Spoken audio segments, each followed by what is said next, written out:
Bonjour tout le monde. Merci d'être avec nous aujourd'hui pour cette conférence de presse au cours de laquelle le ministre de la Santé, Christian Dubé, fera le point sur les discussions avec les médecins. Le ministre procédera à une allocution accompagnée d'un support visuel et par la suite, nous procéderons à la période de questions des journalistes. Sans plus tarder, je lui cède la parole. Merci beaucoup, Audrey. Alors, bonjour tout le monde. Je vais juste en profiter pour charger mon iPad, au cas où j'en aurais besoin. Alors, écoutez, ça fait plaisir de vous revoir. Je sais que l'été n'est pas terminé, mais quand même, on ne s'est pas vu depuis un certain temps. Alors, j'aimerais rappeler, en commençant, qu'en juin dernier, nous nous étions donnés pour que... On s'était donné, en fait, l'été pour que les fédérations médicales continuent de négocier le renouvellement des ententes cadres pendant qu'on travaillait sur les amendements du projet de loi 106.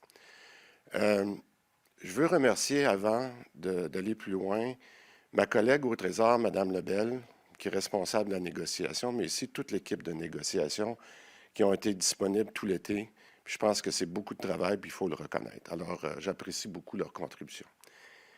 Durant l'été, on a aussi bien entendu les Québécois.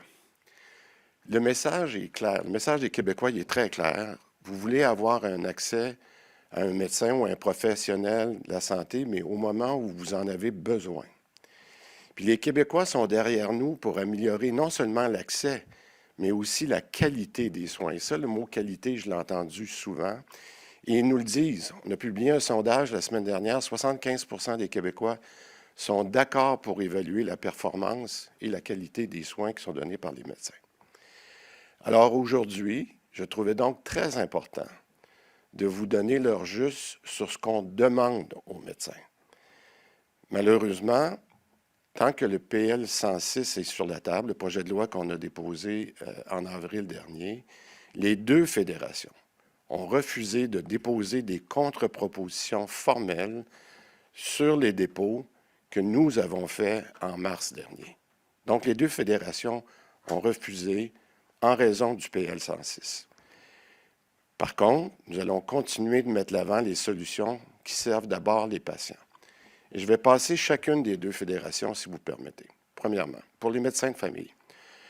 Je l'ai répété, on a été disponible tout l'été pour avancer, mais la FMOQ, donc la Fédération des médecins omnipraticiens, n'a pas été très active aux tables durant l'été et a même complètement été absente depuis un mois, soit depuis le 21 juillet.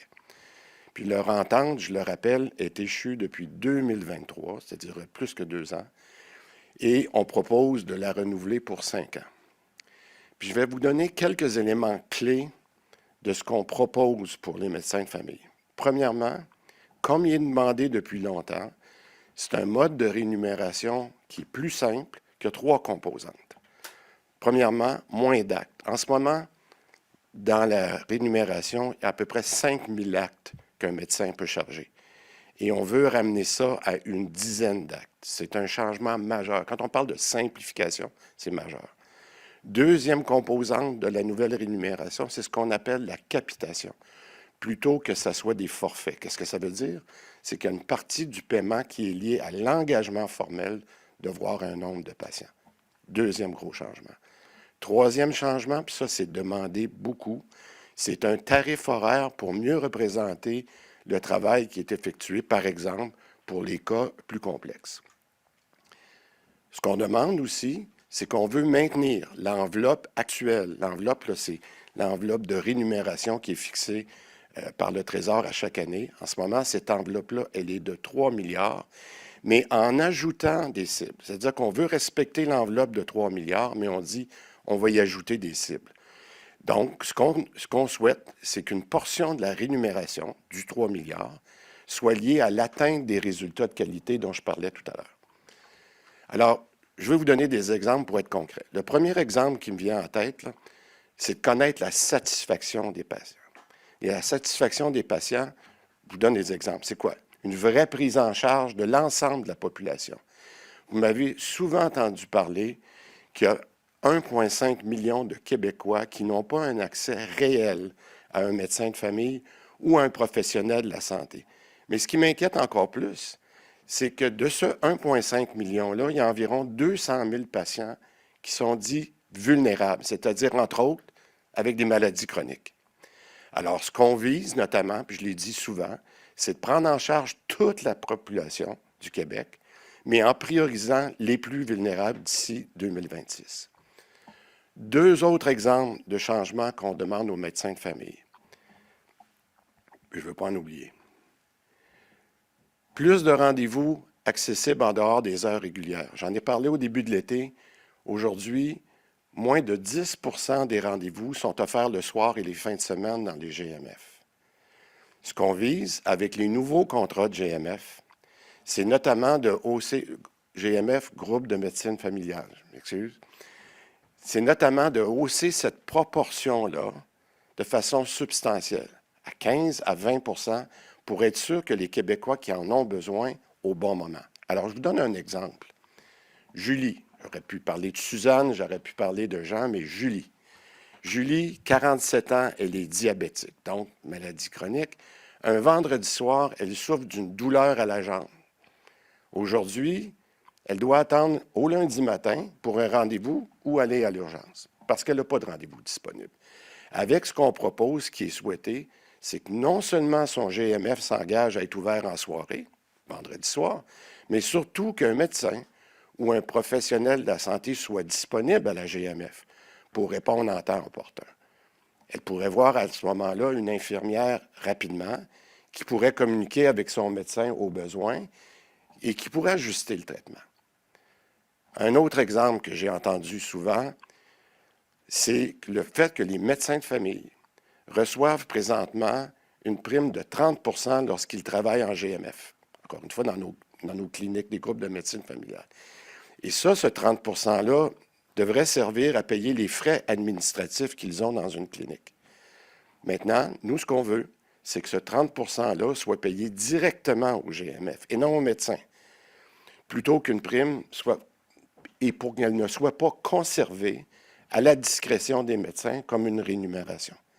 Le 30 %, puis je l'ai entendu souvent, pourrait servir notamment pour embaucher plus d'infirmières dans les GMF, plus de psychologues et d'autres professionnels. Voilà pour les grandes demandes que l'on fait aux médecins de famille, pour les spécialistes.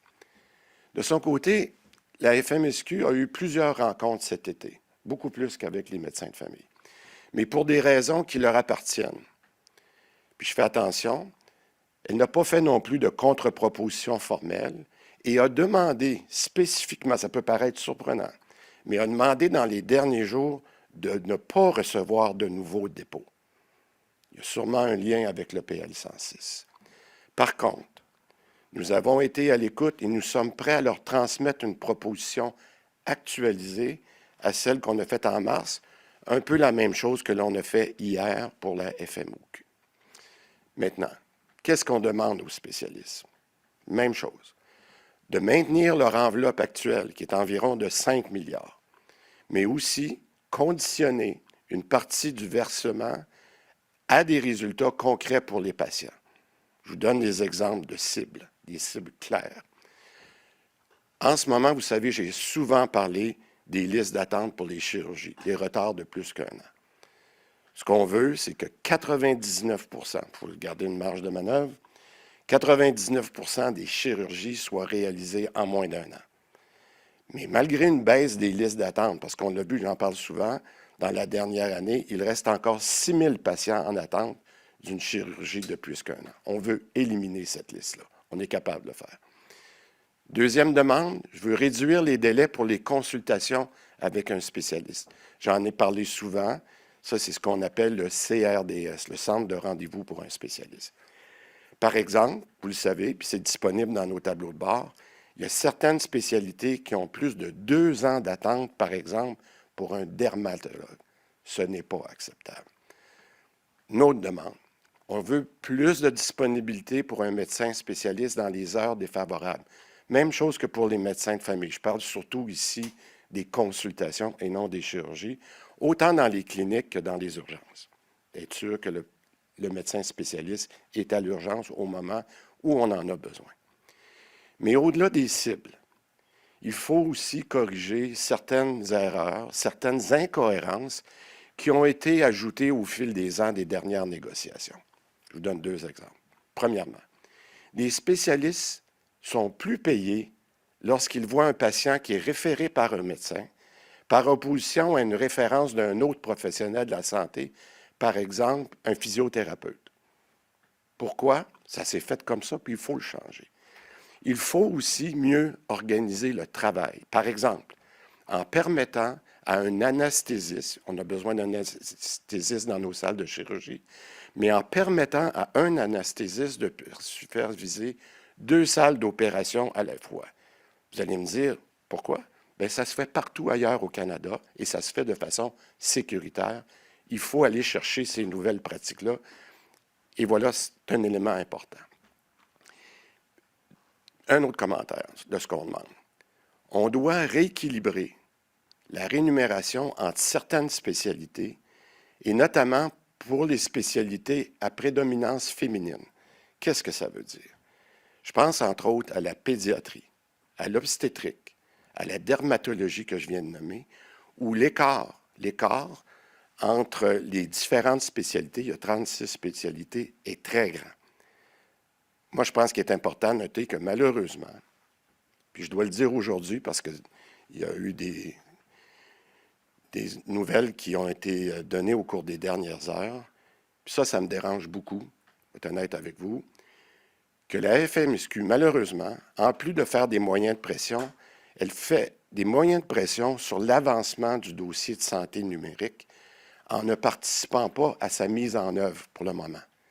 Je le rappelle, qu'est-ce que c'est que le dossier de santé numérique? C'est un outil essentiel pour les médecins qui va non seulement faciliter leur quotidien à l'hôpital, mais aussi réduire énormément la paperasse et la fluidité dans l'hôpital. C'est exactement ce que les médecins nous demandent de faire, c'est d'investir dans ces programmes-là de transformation numérique.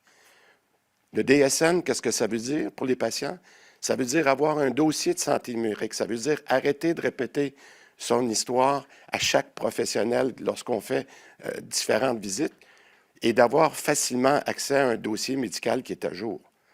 Je vais être très clair. Que la FMSQ sabote un projet aussi majeur, c'est se tromper de cible. Bon. J'essaie de résumer.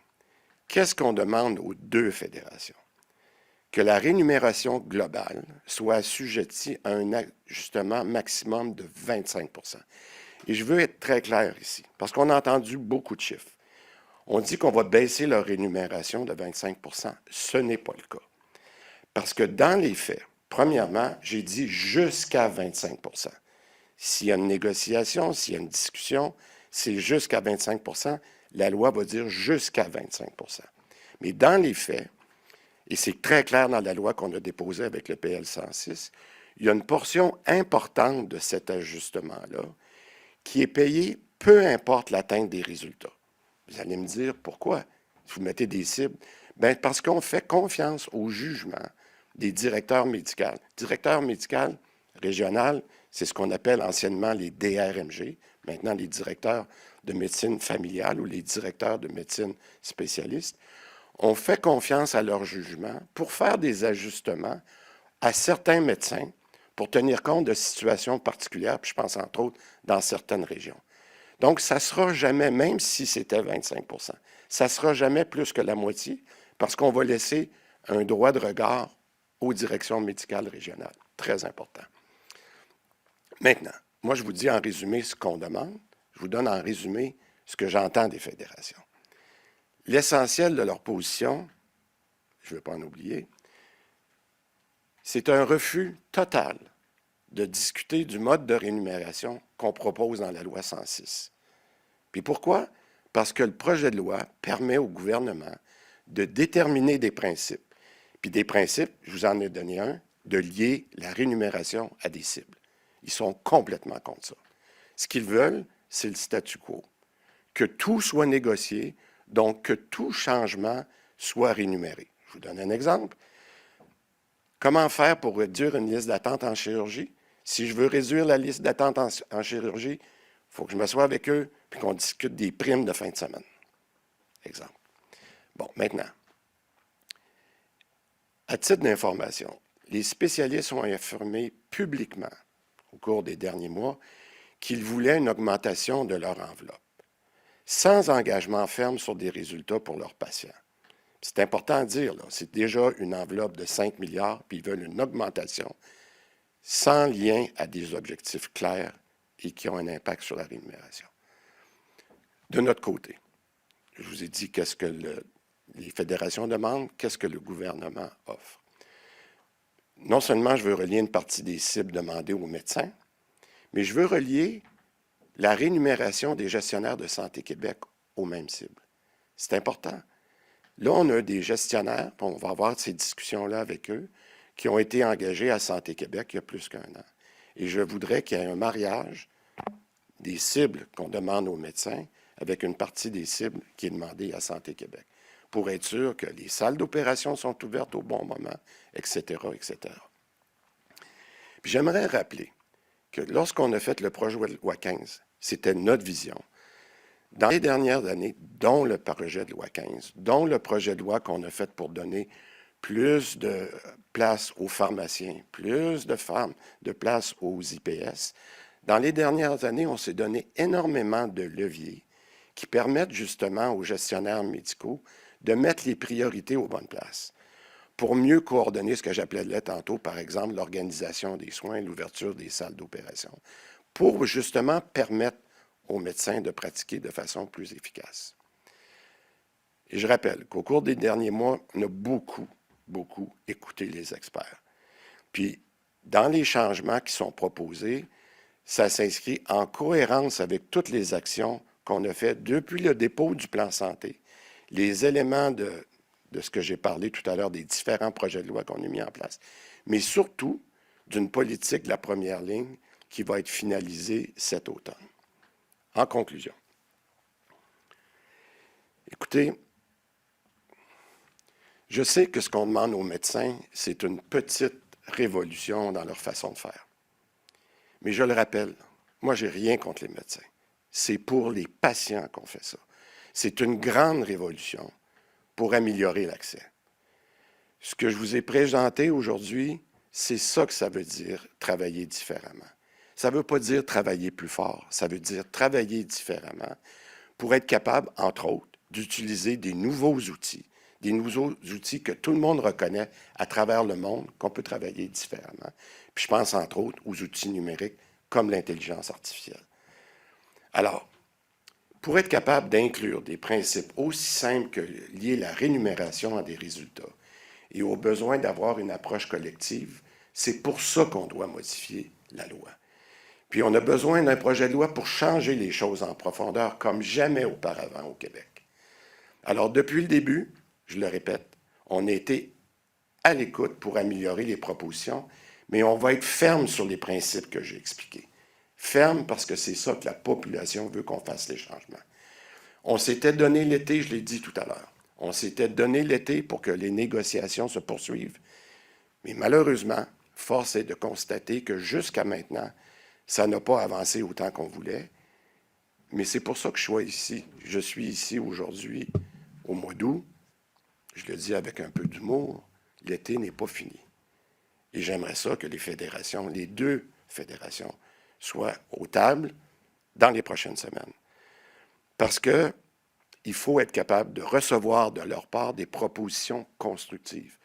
Comme diraient les négociateurs du gouvernement, ils ont été en mode exploratoire, mais je n'ai jamais reçu de propositions ou de contre-propositions concrètes. De notre part, on va revenir cet automne avec des amendements au PL 106 qui vont justement tenir compte de ce que j'ai entendu de différents médecins, entre autres, au cours des derniers mois. Je rappelle, on dépense près de 9 milliards par année pour rémunérer les médecins. Ça, c'est l'argent des Québécois. Puis pourtant, trop de Québécois attendent trop longtemps pour voir un médecin ou un professionnel. J'ai vraiment l'intention de faire tout ce qu'il faut pour que les patients passent en premier. Merci beaucoup. On va maintenant passer à la période de questions pour les journalistes. Je vous inviterai à vous rendre au micro, à vous nommer, de même que le média que vous représentez. Je vous demanderai aussi de vous limiter à une question, une sous-question, puis à demeurer sur le sujet de la conférence de presse. On va commencer par les questions en français. Bonjour, Monsieur Dubé. Jacques Audrey Charbonneau de Radio-Canada. Oui, Je vous suis êtes ici. là. OK. Oui. Bon, on sent votre main tendue, mais une main ferme, vous l'avez dit, ferme sur les principes. Est-ce que vous êtes prêt à aller jusqu'à l'imposer aux médecins, ce projet de loi-là? Bien, écoutez, j'ai toujours dit qu'il y avait des principes sur lesquels je serais très, très ferme. Alors, le projet de loi, il est là pour rester. Puis c'est pour ça que ce matin, la mise au point que je fais, quand j'entends, bien, on va négocier, mais à condition que vous enlevez le projet de loi, bien, pour moi, c'est une fin de non-recevoir. Je peux comprendre qu'il y a des tactiques de négociation, mais là, on se rapproche de retourner au Parlement. Là. Hein, on le sait, on va y aller dans les prochaines semaines. Alors, je vous dirais qu'il est un peu trop tôt, mais j'espère, je l'ai dit, l'été n'est pas fini. Ils ont encore le temps de revenir puis de nous faire des contre-propositions qu'on étudiera. Mais la négociatrice, Mme Lapointe, qui est en charge de l'équipe de négociation, nous fait part de tout ce qui a été dit cet été. Je veux juste dire que quand on est en mode explorateur, j'ai entendu des choses qui peuvent être intéressantes, mais ça me prend quelque chose de ferme. Je ne peux pas dire, bien, j'ai entendu ça. Nous, on a fait des offres fermes. On a fait en plus un dépôt au mois de mars, je le rappelle. Là, pour la FMOQ, ils nous ont demandé de voir une autre offre. J'appelle ça un peu négocier avec nous-mêmes parce qu'on a poursuivi quelque chose. Mais on a baissé les cibles. Vous allez le voir dans le document qui a été rendu public hier. J'ai baissé certaines cibles. J'en ai enlevé quelques-unes pour montrer de l'écoute. Je l'ai fait avec la FMOQ. Je suis prêt à faire ça avec les spécialistes. Mais donc, vous ne fermez pas la porte à si ça continue cette impasse-là, vous l'imposez. Bien, le changement de le projet loi, rémunération j'ai pour dit- les Le projet de loi, j'ai dit qu'il serait là. Il va y avoir des cibles. Il va y avoir une rémunération qui va être liée à ces cibles-là. Parfait. Merci. Monsieur Dubé, avez-vous perdu le contrôle des coûts du dossier de santé numérique? Ah, pas du tout. Ça, si vous permettez aujourd'hui, là, parce que je vais prendre le même engagement que j'ai pris il y a quelques semaines, de venir parler des dossiers de santé numérique, de la santé, de la même façon que je fais avec les négos. C'est trop important. Il y a plusieurs projets. Il se dit beaucoup de choses en ce moment. Puis ce que j'aimerais mieux pour aujourd'hui, puis je vais le faire, vous me connaissez, là, si je vous dis que je vais venir spécifiquement vous parler du DSN, je vais vous parler du fameux CIFAR, je vais vous parler de la plateforme Votre Santé qui est en place. Je viendrai spécifiquement là-dessus. Laissez-moi juste vous dire une chose. Sur le dossier CIFAR, là, j'ai vu les chiffres ce matin là, qui ont été publiés dans un article. On dit, voici ce que ça va coûter à chaque année. Bon, attendez une minute. Moi, je vais vous dire comment ça coûte en ce moment, chaque année, avec les vieux systèmes qui sont complètement dépassés, puis qu'on se fait arnaquer pour les fournisseurs en ce moment. Alors, oui, c'est une chose de dire ce que ça va coûter, mais j'aimerais ça que les gens sachent que ça coûte présentement. Fait que je vais revenir, on pourra en Puis discuter. allez-vous Merci. avoir plus Prochaine personne. Pardon? d'argent supplémentaire? Là, Bien, pour j'ai finir? toujours dit, puis je vais finir avec ça, on va être transparent avec la population. Si on demande plus d'argent, on va être capable d'expliquer pourquoi. Je rappelle à tout le monde que tous les dossiers d'informatique ont été transférés du ministère à Santé Québec au mois de décembre. Depuis ce temps-là, ils ont fait une évaluation de tous les projets dont ils prenaient le contrôle. Puis moi, j'ai énormément confiance à l'équipe informatique qui est mise en place. Je reviendrai là-dessus. Merci. Prochaine personne. Oui, bonjour Là, je ne vous vois Catherine. pas très bien, fait que excusez-moi. C'est Ouais. bon, Catherine Desautels, la presse canadienne. Bon, pas plus tard que la semaine dernière, il y a la FMOQ qui vous demandait à nouveau d'abandonner le projet de loi 106. Si les négociations sont vraiment dans une impasse, que ça n'avance pas parce qu'ils veulent l'abandon de ce projet de loi, est-ce que vous seriez prêt à l'abandonner pour faire avancer les négociations?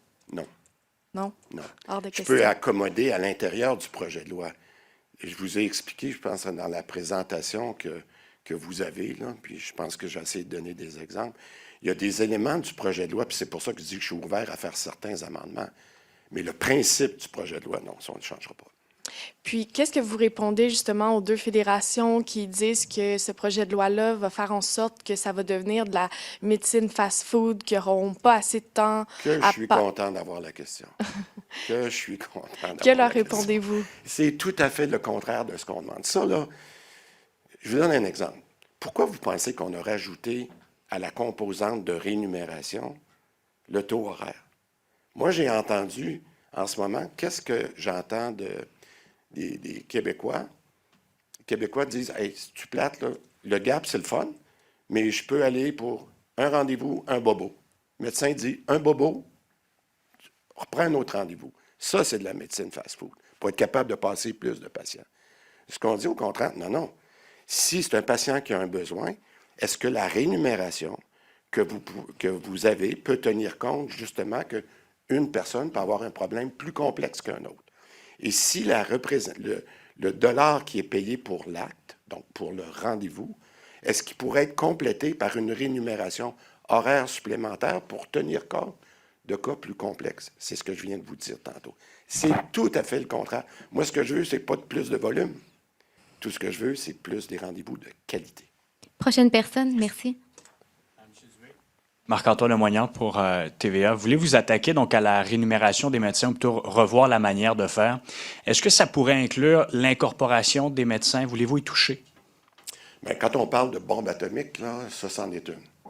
Moi, j'ai dit que je n'étais pas intéressé à toucher à ça pour le présentement. Mais qu'est-ce que ça veut dire, votre question? En ce moment, là, pour que les Québécois comprennent bien, là, les médecins, comme partout au Canada, donc c'est pas juste au Québec, peuvent s'incorporer pour diminuer leur charge fiscale de façon assez importante. Au lieu de payer 45-50 d'impôts, peuvent payer jusqu'à 15 d'impôts. C'est majeur quand on a un gros salaire. M'attaquer à ça aujourd'hui, alors que ça se fait ailleurs au Canada, c'est un peu difficile pour moi. Je suis très honnête avec vous. Mais ce que je dis en même temps, si vous voulez garder ces privilèges-là qui ont été donnés par bien d'autres gouvernements avant nous, moi, ce que je vais vous demander en retour, c'est d'atteindre des cibles. Alors, ma réponse à votre question, je pense que les Québécois savent que ça coûte à l'État, ces privilèges-là, des centaines de millions par année. Calculez le 20 000 médecins, dont à peu près 70-75 sont incorporés, puis qui payent un taux plus bas. C'est beaucoup d'argent pour le gouvernement. En échange, je pense que c'est normal de dire qu'il va y avoir la rémunération qui va être liée à des cibles. Parler d'échéances à venir, de prochaines étapes. Êtes-vous heureux à la santé? Est-ce que c'est parce que vous êtes confiant de demeurer à ce ministère-là? Est-ce que vous vous rendez compte comment je m'amuse? Comment j'ai du plaisir à faire ce que je fais? Je vous ai toujours dit que c'était le plus beau défi de ma carrière que j'avais. On a avancé énormément dans le plan de santé que j'ai déposé maintenant il y a 3 ans, un peu plus. Mais encore une fois, je ne sais pas, c'est la prérogative du premier ministre. Moi, je suis très intéressé à compléter les différents points qu'on a fait. Puis comme je vous dis, j'ai souvent dit, notre négo avec les médecins, c'est un peu la clé de voûte à toutes les mesures. On le voit, là. Ça va venir confirmer beaucoup de choses qu'on a faites. Alors, je vais laisser le premier ministre vous revenir là-dessus dans les prochaines semaines. Merci. Prochaine personne. Bonjour, M. Dubé, William Thériault à la presse. Vous avez parlé de la rémunération de gestionnaires de Santé Québec à la hauteur de 25 sur des objectifs quelconques. Donc, est-ce que vous pourriez développer là-dessus? Ce sont des cibles similaires aux médecins. Est-ce qu'il y a des gestionnaires en particulier qui sont touchés par ces mesures-là? Juste d'ouvrir On sur cet est aspect. en discussion de la même façon que je ne rentrerai pas dans le détail, mais mon principe, vous avez vu dans les documents qu'on vous a donnés, je vous ai donné 3 exemples de ce qu'on demande aux spécialistes, puis 3 exemples de ce qu'on demande aux omnis. Ce que j'ai demandé à Mme Biron, j'ai dit, j'aimerais ça, là, au cours des prochaines semaines, pendant qu'on avance dans les négos, de dire quels sont les objectifs des médecins que vous pourriez retrouver dans les objectifs de vos gestionnaires, pour avoir le mariage dont je parle. Parce qu'il faut comprendre que Santé Québec, ben, ce n'est pas juste la gestion des médecins. C'est la gestion des salles d'opération, c'est un ensemble de facteurs. Mais je pense que ça aiderait aux Québécois aussi de comprendre comme le rôle de Santé Québec dans justement l'avancement de l'accès. Alors, on va avoir des discussions là-dessus, mais j'ai demandé à Mme Biron d'avoir une porte ouverte sur ce principe-là qu'on va discuter dans les prochains mois. Est-ce que vous avez une ligne du temps en termes de, là, au début, vous aviez parlé de l'été. Est-ce qu'on pense à prolonger les négociations en termes de ce que les médecins peuvent nous revenir dans les prochaines semaines, dans les prochains mois? Est-ce que vous avez une date butoir? Je ne vais pas jouer à l'astrologue. L'été, ça finit quand? Le 21 septembre. Voilà, vous avez ma réponse. Merci. Merci. Prochaine personne. Bonjour, M. Dubé, Tim Sargent, Global News. Good afternoon. Are we still? Yes, good morning. No. Can you explain why is it that you've decided to go ahead with this rather than trying to work with the general practitioners and the specialists? Why are you doing this sort of from the top down? Because that's how they're interpreting it. Well, we've tried bottom up for 2 years. The agreement between the two federations, not only the GPs, but the specialists, has been done, has been expired since April of 23. That's more than 2 years ago. So I think there have been many, many discussions. As an example, the GP are saying they are not against a new way of remuneration. Those three components that we're talking about, they agree with that. But they're wanting more money, and they don't want to have the targets linked to them. So my point is that at one point, when we saw after 2 years, and after all the efforts that have been done by the Treasury Board and their teams, at one point we say, wait a minute, what are the principles? The principles are targets and a part of the remuneration linked to those targets. At one point, we need to draw a line. The line was given by PL 106, and I'm saying that the summer is not over yet, but we're getting close to the end of it. And also, they're saying, why not use more of the money toward just hiring more doctors? They're saying there's still a massive shortage. You're aware of it. Why not just hire more doctors? Because they say that's what's really critically needed. That's a good question. When the CAC came into government, we were forming in our 4 universities 800 doctors per year. We're forming now 1,100 doctors per year. That's quite a big increase. But the problem is to form a good doctor, and we have some very good doctors. It takes many years, 6 to 10 years, depending if you're a GP or a specialist. So we have done our share. And I'm just saying that, yes, we recognize that sometimes, especially in certain regions, we're missing some doctors, but we have done what we can do to improve the number, to increase the number of doctors. Thank you. Merci. Prochaine personne. Good morning, Jack Wilson, Montreal Gazette. Good morning. The federations say that this measure is essentially blaming doctors for Quebec's issues. Sorry, The federations are saying that these measures would blame doctors for these issues rather than increasing them or their other demands they have. What do you say to that accusation? Well, I'll be very clear. What I've tried to do this morning is to be very factual. I'm not blaming anybody. This tone of saying they're guilty of what or they're not working hard, maybe we had that speech at the beginning. I'm not there. I heard them. I met a lot of doctors during the summer, a lot of doctors. And they say, can you change tone? We do. I'm not blaming anyone, but I'm being factual, and I'm putting myself as a perspective to the patient. The patient, those are the examples that I give you, has no access, in many cases, especially for those that have a chronic disease. You know, these people have been paying taxes for all their life, and they happen at the end of their life when they cannot see a GP or a specialist. That's not acceptable. So I'm not blaming anybody. I'm just saying, and this is the word that I'm using, we don't want them to work harder. We want them to use different tools. And just go on the internet and look at how many countries are working now, asking the GP to work with artificial intelligence. We need to use those tools. And today, when I see the specialists boycotting the system that we're putting together, I mean, that doesn't make sense. So I'm just asking them to reconsider that decision, being back at the training and the formation of this, because that's what the Quebec expect from them, to be at the table and find solution. You were just saying how long it takes to form a doctor in Quebec. Do you worry about the risk of losing doctors to these measures that don't have the support of their federations? I'm always worried.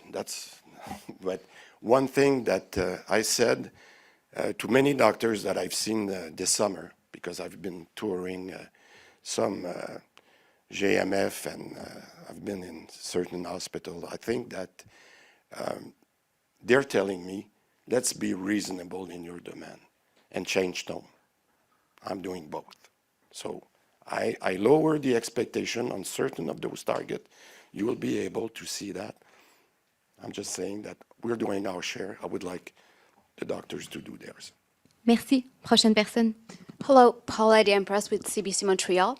The Doctors Federation are saying that the government is trying to force them to make up for a doctor shortage without providing more resources. So is that in the plans for the government to provide more resources so patients can take on more patients? Yeah. Well, when you look at the, that's a good point. When you look at the two envelopes, and I'm referring to them as envelope, maybe in English there is a better expression, but the amount of remuneration for the GP, I said about $3 billion, okay? But in addition to that $3 billion, and this is how we come up to 9 when we add the two, is we spend about $400 million for the GP to provide nurses, to provide all sorts of services. So what we're saying is some of the 30% that we pay to them to do this, some doctors, not all of them, but they take a portion of that 30% and put it in their pocket. So they increase their remuneration, good for them, but that doesn't give the resources to the GMF to do the job. So I'm just saying that let's be, and that's the reason I'm saying I want to be clear today that I'm giving you factual things. So if we think that this 30% increase should be placed into the GMF, let's pay the GMF directly as opposed to giving it to the doctors. That's a big change for them. But I think that's what the Quebec, we need to have rigor, and that's one element that I want to change. I wanted to ask about the digital transformation tool that has revealed it would have costs way bigger than was revealed to the public. Is this a tendency of the CQ government not to reveal all the costs, for maintenance, to all that information to be counted in? Okay, I told one of your colleagues earlier that I would come back specifically on that, but two things that I'll raise. As for one of the articles this morning that says that it's going to cost so much over the next 10 or 15 years, when you will know, and I'll come back on that specific issue, you'll know how much it costs right now with the old systems. You'll see, wow, that's quite a good deal that we're going towards. I'm just saying that. And second, I think what the Quebecers are concerned, and I agree, we're far away from what's happening at SACLIC, far away.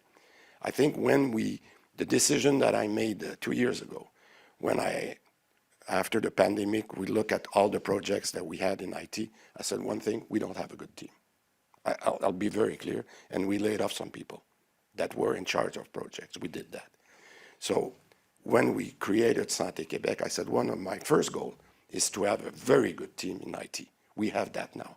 So last December, that's not 2 years ago, last December, all the IT projects that were in the ministry have been transferred to Santé Québec. They have done a reevaluation of the major projects, and now they have a plan. That's the plan that I'll come to explain over the next few weeks. I'm in the discussion of that right now. Merci. Prochaine personne. Moi, je vois pas d'autres personnes. Parfait. Oh, Merci. Can I just ask one quick question? Sure, what's the I'm next here step? for that. Yeah, what's the next step now in this, Monsieur Dubé? Well, as I mentioned, I would like both parties to come back at the table and to make a counter proposal. I think that, as I mentioned, Madame Lebel and her team have worked really hard to put proposals on the table. They're difficult proposals, but we've been very concrete. You've seen the example. I think as a proof of good faith, you should make a counter proposal. Then I'll be able to say next time, this is what we ask, this is what they ask. Right now, I cannot tell you. They just say, no, we don't want to go. So I think that's what we're asking. That's the next step. Merci beaucoup. C'est ce qui met un terme à la période de questions de cette conférence de presse. Bonne À journée. bientôt. Merci tout le monde. Merci.